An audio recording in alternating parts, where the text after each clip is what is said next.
Sometimes I wake up crying without knowing why. That one sentence captures the essence of Your Name, or Kimi no Nawa. What more hasn't been said about this film? As I went back and watched it again, a few long years after the last time, I'm still in awe at how it still manages to captivate me with its beauty and charm as it did the first time. And even with new anime coming out every season, and as I go back to watch old classics that I missed during childhood, Your Name still holds as my favorite anime of all time. Today, I wanted to talk about what this film means to me and my personal experiences with it.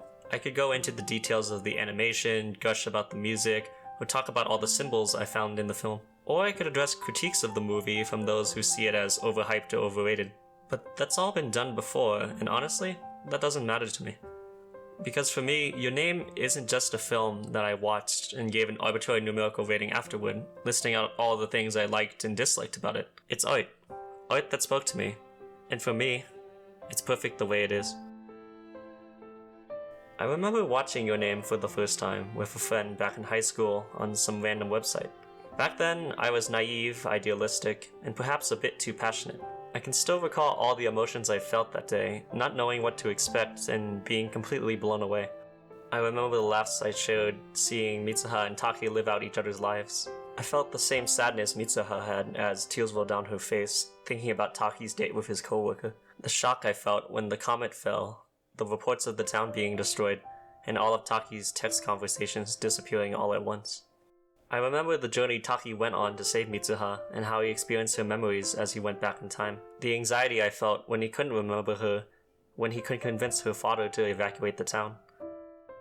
The joy I felt when they met upon the mountain and hearing Karawari Doki play in the background, only to have it snapped away as Mitsuha disappeared, leaving Taki to scream in anguish as he tries to remember her name. The tears that welled in my eyes as Mitsuha opened her hand, saying a simple "I love you" written in black ink.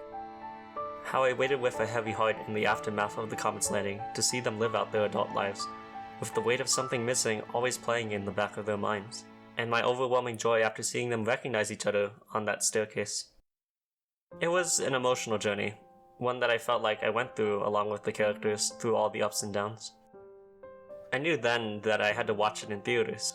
Flash forward about a year when I entered college. I could even better appreciate the technical and artistic aspects of the film. Hearing Dream Lantern, Sparkle, Karawari Doki, and Nanden Monaya up close was a mesmerizing experience, one that I'll never forget.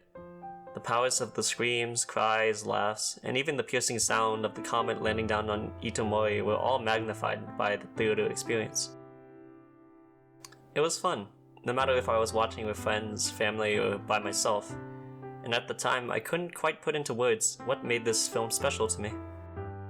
I appreciated the various aspects of Japanese tradition and culture that were touched on during the film. The ideas of musubi, the red string of fate, and a comet landing every 1,000 years were fascinating and made me interested in Japanese mythology. And of course, the art and animation itself made every scene so beautiful to watch. From the trees, the buildings, even the way the characters held a pencil in their hands. It made reality seem much more pleasing.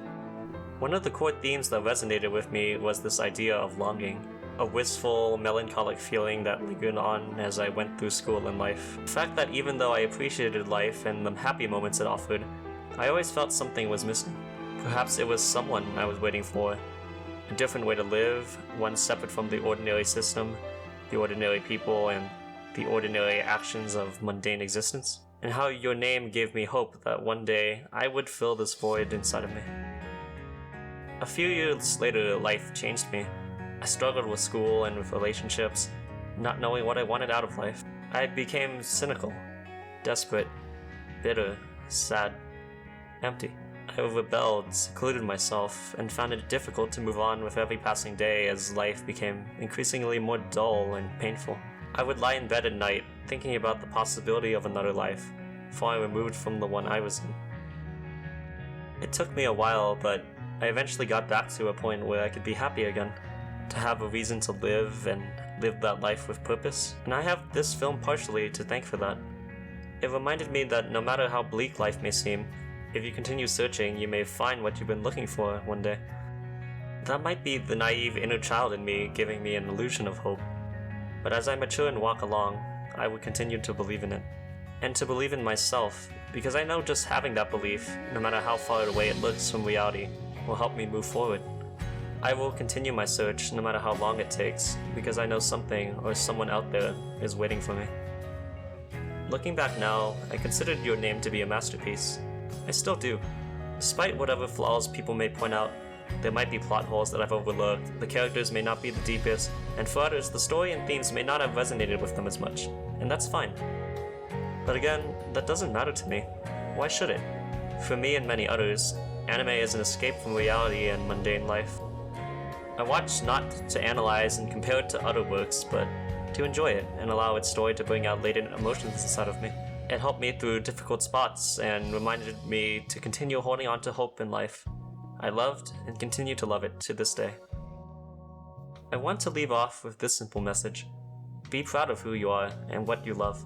Your interests and values reflect who you are, so why let others drown them out? Why change yourself and conform towards others if it means denying what makes you happy? That's what your name taught me.